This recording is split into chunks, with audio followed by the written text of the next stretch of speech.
Carbon ಮತ್ತು ಕೇವಲ hydrogen ಅನ್ನು ಹೊಂದಿದಂತಹ ಸಂಯುಕ್ತಗಳಿಗೆ ನಾವು ಹೈಡ್ರೋಕಾರ್ಬನ್ ಅಂತ ಕರಿತೀವಿ. ಕೇವಲ ಕಾರ್ಬನ್ ಮತ್ತು ಹೈಡ್ರೋಜನ್ ಪರಮಾಣುಗಳನ್ನು ಹೊಂದಿದಂತಹ ಸಂಯುಕ್ತಗಳನ್ನು ನಾವು ಹೈಡ್ರೋಕಾರ್ಬನ್ಗಳು ಅಂತ ಕರಿತೀವಿ. ಒಂದು ವೇಳೆ ಈ ಹೈಡ್ರೋಕಾರ್ಬನ್ಗಳಲ್ಲಿ ಭಿನ್ನ ಜಾತಿಯ ಪರಮಾಣುಗಳು ಬಂದರೆ, ಅಂದರೆ ಕಾರ್ಬನ್ ಮತ್ತು ಹೈಡ್ರೋಜನ್ ಅನ್ನ ಬಿಟ್ಟು ಬೇರೆ ಪರಮಾಣುಗಳು ಕೂಡ ಕೂಡಬಹುದು. ಉದಾಹರಣೆಗಾಗಿ ಆಕ್ಸಿಜನ್ ಕೂಡಬಹುದು, ಅಥವಾ ಕ್ಲೋರಿನ್ ಕೂಡಬಹುದು, ಅಥವಾ ಬ್ರೋಮಿನ್ ಕೂಡಬಹುದು. ಈ ರೀತಿ ಬೇರೆ ಪರಮಾಣುಗಳ ಜೊತೆಗೂ ಕೂಡ ಕಾರ್ಬನ್ ಅಲ್ಲಿ ಬಂಧಗಳನ್ನ ಉಂಟು ಮಾಡ್ಕೊಳ್ಬಹುದು. ಈಗ ಒಂದು ವೇಳೆ ಕಾರ್ಬನ್ ಇದ್ದಿದ್ದು ಕಾರ್ಬನ್ ಮತ್ತೆ ಎಚ್ ನಡುವೆ ಇರ್ತಕ್ಕಂಥ ಈ ಬಂಧದಲ್ಲಿ ಕಾರ್ಬನ್ ಮತ್ತೆ ಎಚ್ ನಡುವೆ ಒಂದು ವೇಳೆ ಆಕ್ಸಿಜನ್ ಪರಮಾಣು ಸೇರ್ತು ಅಂತಂದ್ರೆ, ಒಂದು ವೇಳೆ ಕಾರ್ಬನ್ ಮತ್ತು ಈ ಎಚ್ ನ ನಡುವೆ ಆಕ್ಸಿಜನ್ ಪರಮಾಣು ಸೇರ್ತು ಅಂತಂದ್ರೆ ಅವಾಗ ಏನಾಗತ್ತದು COH ಆಗತ್ತ. ಈ ರೀತಿ OH ಗುಂಪನ್ನ ಹೊಂದಿದಂತಹ ಸಂಯುಕ್ತಗಳನ್ನ ನಾವು ಆಲ್ಕೋಹಾಲ್ಗಳು ಅಂತ ಕರಿತೀವಿ. OH ಗುಂಪನ್ನ ಹೊಂದಿದಂತಹ ಸಾವಯವ ಸಂಯುಕ್ತಗಳನ್ನ ನಾವು ಆಲ್ಕೋಹಾಲ್ಗಳು ಅಂತ ಕರಿತೀವಿ. ಈ ಆಕ್ಸಿಜನ್ ಈಗ ಈ ಕಾರ್ಬನ್ಗೆ ಇಲ್ಲಿ OH ಕೂಡದ, ಇನ್ನೂ ಒಂದು ಆಕ್ಸಿಜನ್ ಇಲ್ಲಿ ಕೂಡ ಕೂಡಬಹುದು. ಈಗಾಗಲೇ ಕಾರ್ಬನ್ ಮತ್ತು ಹೈಡ್ರೋಜನ್ ನಡುವೆ ಒಂದು O ಕೂಡದ, ಆಕ್ಸಿಜನ್ ಪರಮಾಣು ಕೂಡದ, ಆಮ್ಲಜನಕದ ಪರಮಾಣು ಕೂಡದ.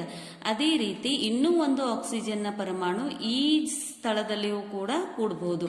ಆವಾಗ ಇಂತಹ ಸಾವಯವ ಸಂಯುಕ್ತಗಳಿಗೆ ನಾವು ಕಾರ್ಬೋಕ್ಸಿಲಿಕ್ ಆಮ್ಲಗಳು ಅಂತ ಕರಿತೀವಿ. ಕಾರ್ಬೋಕ್ಸಿಲಿಕ್ ಆಮ್ಲಗಳು. ಈಗ ಈ ಆಕ್ಸಿಜನ್ ಪರಮಾಣು ಈಗ ಇಲ್ಲಿ H ಮಾತ್ರ ಅದ, ಇಲ್ಲಿ ಆಕ್ಸಿಜನ್ ಕೂಡದೆ ಕೇವಲ ಇಲ್ಲಿ ಮಾತ್ರ ಆಕ್ಸಿಜನ್ ನ ಪರಮಾಣು ಕೂಡಿತು ಅಂತಂದ್ರೆ, ಇಲ್ಲಿನೂ H ಕೂಡ್ಯದ, ಇಲ್ಲಿನೂ ಕೂಡ ಆಕ್ಸಿಜನ್ ನ ಪರಮಾಣು ಕೂಡಿತು ಅಂತಂದ್ರೆ ಅವಾಗ ಏನಾಗತ್ತದು CHO ಗುಂಪಾಗತ್ತ. ಇಂತಹವುಗಳನ್ನ ನಾವು ಆಲ್ಡಿಹೈಡ್ಗಳು ಅಂತ ಕರಿತೀವಿ. ಆಲ್ಡಿಹೈಡ್ಗಳು. ಈಗ ಒಂದ್ ವೇಳೆ ಈ ಕಡೆನೂ ಕಾರ್ಬನ್ ಅದ, ಈ ಕಡೆನೂ ಕಾರ್ಬನ್ ಅದ. ಇಲ್ಲಿ H ಪರಮಾಣು ಈ ಕಾರ್ಬನ್ ಜೊತೆಗೆ ಕೂಡಿಲ್ಲ, ಆದ್ರೆ ಇಲ್ಲಿ ಆಕ್ಸಿಜನ್ ಪರಮಾಣು ಕೂಡಿತು ಅಂತಂದ್ರೆ ಆವಾಗ ಇಂಥವುಗಳಿಗೆ ನಾವೇನಂತ ಕರಿತೀವಿ, ಕೀಟೋನುಗಳು ಅಂತ ಕರಿತೀವಿ. ಅಂದ್ರೆ ಇಲ್ಲಿ ಹೈಡ್ರೋಜನ್ ನ ಹೊರತುಪಡಿಸಿ ಆಮ್ಲಜನಕದ ಪರಮಾಣುಗಳು ಸೇರ್ತಾ ಹೋದ್ವು ಅಂತಂದ್ರೆ 4 ರೀತಿಯ ವಿವಿಧ ಸಾವಯವ ಸಂಯುಕ್ತಗಳು ಹುಟ್ಟುತ್ತವ. ಕಾರ್ಬನ್ ಮತ್ತು ಹೈಡ್ರೋಜನ್ ನಡುವೆ ಆಕ್ಸಿಜನ್ ನ ಒಂದು ಪರಮಾಣು ಬಂದ್ರೆ OH ಗುಂಪು ಆಗುತ್ತಾ, ಅವುಗಳನ್ನು ನಾವು ಆಲ್ಕೋಹಾಲ್ಗಳು ಅಂತ ಕರಿತೀವಿ. ಈ ಆಕ್ಸಿಜನ್ ಒಂದ್ ವೇಳೆ ಕಾರ್ಬನ್ಗೂ ಕೂಡ ಕೂಡಿತು, ಆಮೇಲೆ ಹೈಡ್ರೋಜನ್ ನ ಪರಮಾಣುಗೂ ಕೂಡ ಕೂಡಿತು ಅಂತಂದ್ರೆ COOH ಆಗುತ್ತಾ. ಇಂಥ ಒಂದು ಗುಂಪನ್ನ ಹೊಂದಿರತಕ್ಕಂತಹ ಸಾವಯವ ಸಂಯುಕ್ತಗಳಿಗೆ ನಾವು ಕಾರ್ಬೋಕ್ಸಿಲಿಕ್ ಆಮ್ಲಗಳು ಅಂತ ಕರಿತೀವಿ. ಒಂದು ವೇಳೆ ಆಕ್ಸಿಜನ್ ಕಾರ್ಬನ್ ಪರಮಾಣುವಿಗೆ ಕೂಡಿತು, ಇಲ್ಲಿ ಕೂಡ್ಲಿಲ್ಲ ಅಂತಂದ್ರೆ CHO ಗುಂಪು ಉಂಟಾಗತ್ತಾ, ಅವುಗಳನ್ನು ನಾವು ಆಲ್ಡಿಹೈಡ್ಗಳು ಅಂತ ಕರಿತೀವಿ. ಒಂದು ವೇಳೆ ಇಲ್ಲಿ ಕಾರ್ಬನ್ಗೆ ಮಾತ್ರ ಆಕ್ಸಿಜನ್ ಸೇರ್ತು ಅಂತಂದ್ರೆ CO ಗುಂಪು ಉಂಟಾಗತ್ತಾ, ಅವುಗಳನ್ನ ನಾವು ಈ ರೀತಿ ಗುಂಪನ್ನ ಹೊಂದಿದಂತಹ ಸಂಯುಕ್ತಗಳನ್ನ ನಾವು ಕೀಟೋನುಗಳು ಅಂತ ಕರಿತೀವಿ. ಈಗ ಒಂದು ವೇಳೆ ಇಲ್ಲಿ ಈ ಕಾರ್ಬನ್ ನ ಪರಮಾಣುವಿಗೆ ಕ್ಲೋರಿನ್ ನ ಪರಮಾಣು ಬಂಧವನ್ನ ಉಂಟು ಮಾಡಿಕೊಳ್ಳಬಹುದು, ಅಥವಾ ಬ್ರೋಮಿನ್ ನ ಪರಮಾಣು ಉಂಟು ಮಾಡಿಕೊಳ್ಳಬಹುದು, ಅಥವಾ ಅಯೋಡಿನ್ ನ ಪರಮಾಣು ಉಂಟು ಮಾಡಿಕೊಳ್ಳಬಹುದು. ಈ ರೀತಿಯ ಗುಂಪುಗಳನ್ನ ಹೊಂದಿದಂತಹ ಸಾವಯವ ಸಂಯುಕ್ತಗಳನ್ನು ನಾವು ಹ್ಯಾಲೋ ಅಲ್ಕೇನುಗಳು ಅಂತ ಕರಿತೀವಿ. ಹ್ಯಾಲೋ ಅಲ್ಕೇನುಗಳು ಅಂತ ಕರಿತೀವಿ. ಆಮ್ಲಜನಕದ ಸಿಂಬಲ್ O, ಇದರ ಪರಮಾಣು ಸಂಖ್ಯೆ 8, KL ನಲ್ಲಿ ಬರೆದ್ರೆ 2, 6. ಹಾಗಿದ್ರೆ ಆಮ್ಲಜನಕದ ಪರಮಾಣು ಆಕ್ಸಿಜನ್ ಪರಮಾಣು ತನ್ನ ಹೊರಕವಚದಲ್ಲಿ 6 ಎಲೆಕ್ಟ್ರಾನ್ಗಳನ್ನು ಹೊಂದಿದೆ. ಅಷ್ಟಕ ವಿನ್ಯಾಸವನ್ನ ಹೊಂದಬೇಕು ಅಂತಂದ್ರೆ ಇದಕ್ಕೆ ಇನ್ನೂ ಕೂಡ 2 ಎಲೆಕ್ಟ್ರಾನ್ಗಳ ಅವಶ್ಯಕತೆ ಇದೆ.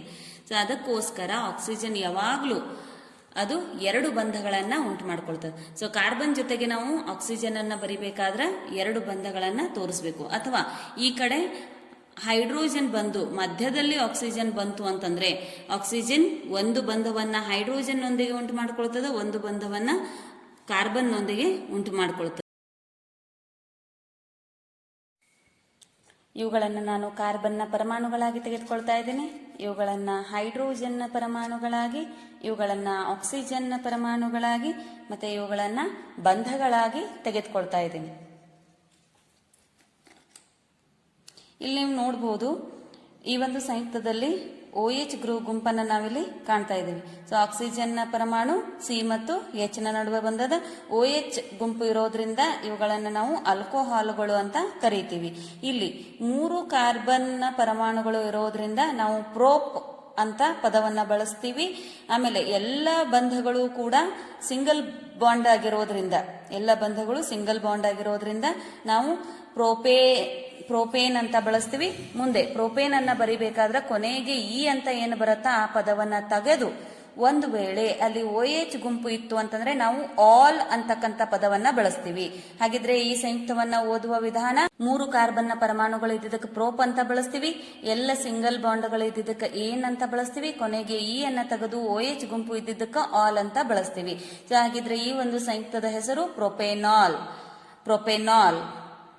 ಈಗ ಒಂದು ವೇಳೆ ನಾನಿಲ್ಲಿ ಈ CH2 ಗುಂಪನ್ನ ತೆಗೆದ್ನಿ ಅಂತಂದ್ರೆ, ಈ CH2 ಗುಂಪನ್ನ ಇಲ್ಲಿ ತೆಗೆದ್ನಿ ಅಂತಂದ್ರೆ, ಸೊ ಈಗ 2 ಕಾರ್ಬನ್ ಆಯ್ತು, ಬಟ್ ಅದೇ ರೀತಿ OH ಗುಂಪನ್ನ ಒಳಗೊಂಡದ. ಸೊ ಇದನ್ನ ನಾವು ಯಾವ ರೀತಿ ಓದ್ತೀವಿ? 2 ಇದ್ದಿದ್ದಕ್ಕ ಇತ್ ಅಂತ ಬಳಸ್ತೀವಿ, ಎಲ್ಲ ಸಿಂಗಲ್ ಬಾಂಡ್ ಇದ್ದಕ್ಕ ಏನಂತ ಬಳಸ್ತೀವಿ, OH ಇದ್ದಿದ್ದಕ್ಕ OL ಅಂತ ಬಳಸ್ತೀವಿ, ಇಥನಾಲ್. ಇದು ಇಥನಾಲ್. ಈಗ ಮತ್ತೆ ಒಂದು CH2 ಗುಂಪನ್ನ ತೆಗೆದೆ ಅಂತಂದ್ರೆ,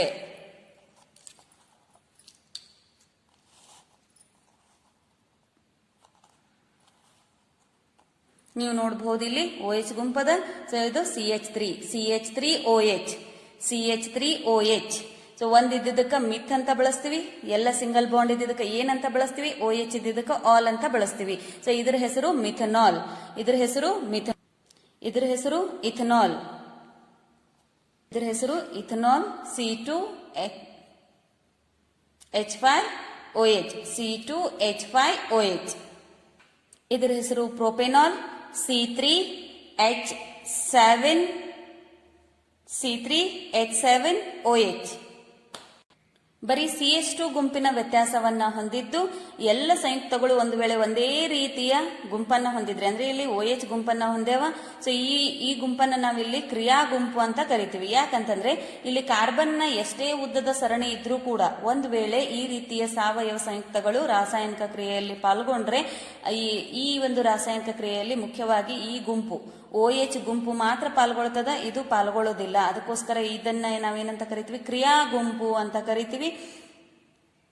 ಕೇವಲ CH2 ಗುಂಪಿನ ವ್ಯತ್ಯಾಸವನ್ನು ಹೊಂದಿದಂತಹ ಎಲ್ಲ ಒಂದೇ ರೀತಿಯ ಸಾವಯವ ಸಂಯುಕ್ತಗಳನ್ನು ನಾವು ಆಲ್ಕೋಹಾಲ್ಗಳು ಅಂತ ಕರಿತೀವಿ. ಈ ರೀತಿಯ ಶ್ರೇಣಿಗಳನ್ನು ನಾವು ಅನುರೂಪ ಶ್ರೇಣಿಗಳು, ಹೋಮೋಲೋಗಸ್ ಸಿರೀಸ್ ಅಂತ ಕರಿತೀವಿ.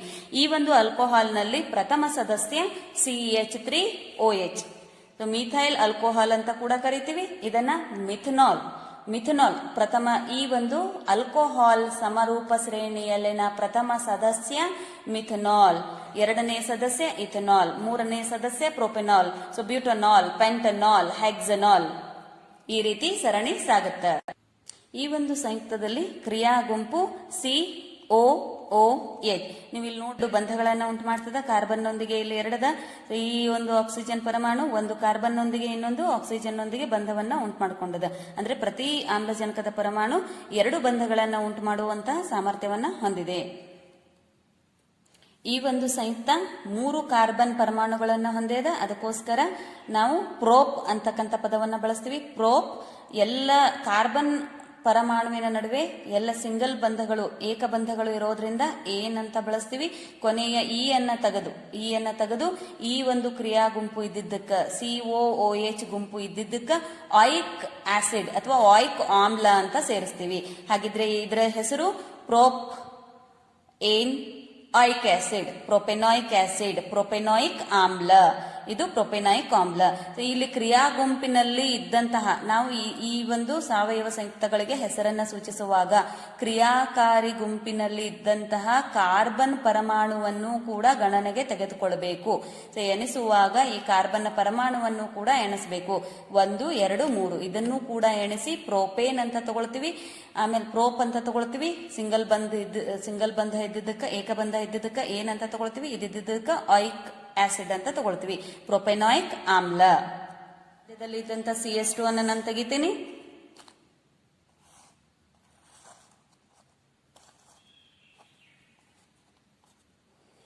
ಎರಡು ಕಾರ್ಬನ್ ಪರಮಾಣು ಇದ್ದಿದ್ದಕ್ಕ ಇಥ್ ಅಂತ ಬಳಸ್ತೀವಿ. ಕಾರ್ಬನ್ ನಡುವೆ ಏಕಬಂಧ ಇದ್ದಿದ್ದಕ್ಕ ಏನಂತ ಬಳಸ್ತೀವಿ, COOH ಇದ್ದಿದ್ದಕ್ಕ ಆಯಿಕ್ ಆಮ್ಲ, ಆಯಿಕ್ ಆಸಿಡ್, ಇಥನೋಯಿಕ್ ಆಸಿಡ್, ಇಥನೋಯಿಕ್ ಆಮ್ಲ. CH3COOH, CH3COOH.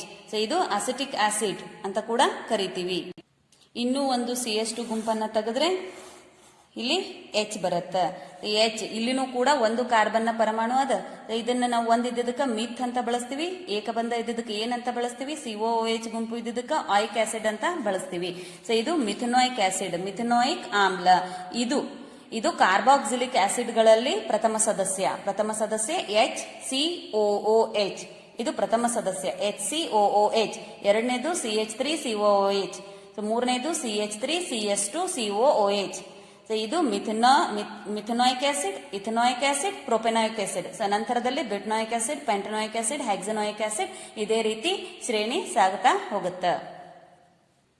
ಈ ಒಂದು ಸಾವಯವ ಸಂಯುಕ್ತದಲ್ಲಿ CHO ಕ್ರಿಯಾ ಗುಂಪು ಆಗಿದೆ. CHO ಕ್ರಿಯಾ ಗುಂಪನ್ನು ಹೊಂದಿದಂತವುಗಳಿಗೆ ನಾವು ಆಲ್ಡಿಹೈಡ್ಗಳು ಅಂತ ಕರಿತೀವಿ.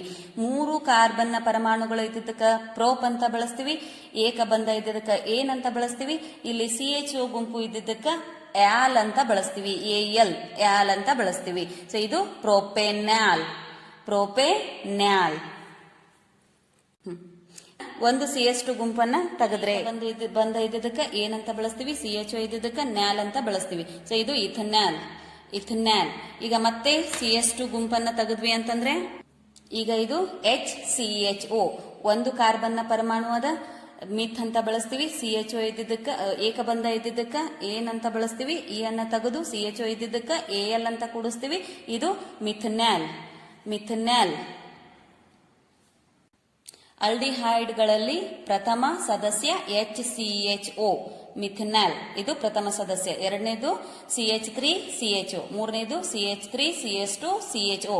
Methanol, ethanal, propanal, butanal, pentanal. ಇದೇ ರೀತಿ ಸರಣಿ ಸಾಗ್ತಾ ಹೋಗುತ್ತೆ. ಈ ಒಂದು ಸಂಯುಕ್ತದಲ್ಲಿ ಕ್ರಿಯಾ ಗುಂಪು CO ಕಾರ್ಬಾಕ್ಸಿಲ್ ಗುಂಪು ಅದ. ಈ ರೀತಿಯ ಗುಂಪನ್ನ ಹೊಂದಿದಂತಹ ಸಾವಯವ ಸಂಯುಕ್ತಗಳನ್ನು ನಾವು ಕೀಟೋನುಗಳು ಅಂತ ಕರಿತೀವಿ.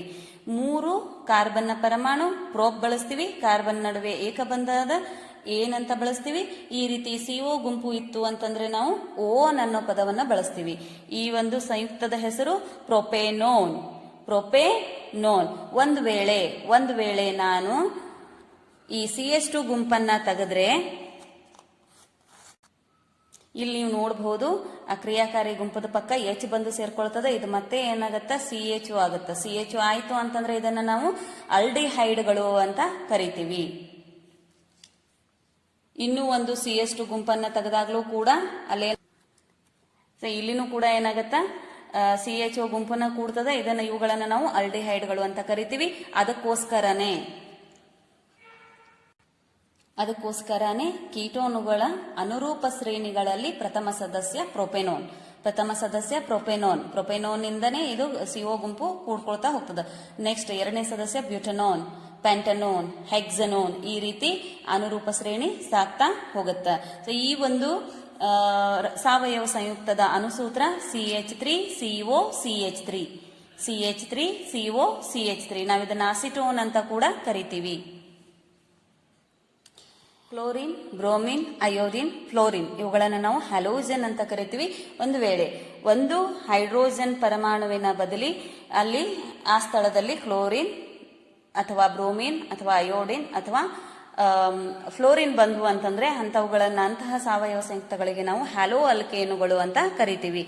ಇಲ್ಲಿ ಈ ಒಂದು ಸಂಯುಕ್ತದಲ್ಲಿ 3 ಕಾರ್ಬನ್ ಪರಮಾಣು ಇರೋದ್ರಿಂದ ಪ್ರೋಪ್ ಅಂತ ಬಳಸ್ತೀವಿ, ಎಲ್ಲ ಏಕಬಂಧ ಇರೋದ್ರಿಂದ ಏನ್ ಅಂತ ಬಳಸ್ತೀವಿ. ಆಮೇಲೆ ಇಲ್ಲಿ ಈ ಒಂದು ಹಲೋಜನ್ಗಳ ಹೆಸರನ್ನ ನಾವು ಮೊದಲಿಗೆನೆ ಬಳಸ್ತೀವಿ, ಅವುಗಳನ್ನ ನಾವು ಪ್ರಿಫಿಕ್ಸ್ ಆಗಿ ಬಳಸ್ತೀವಿ.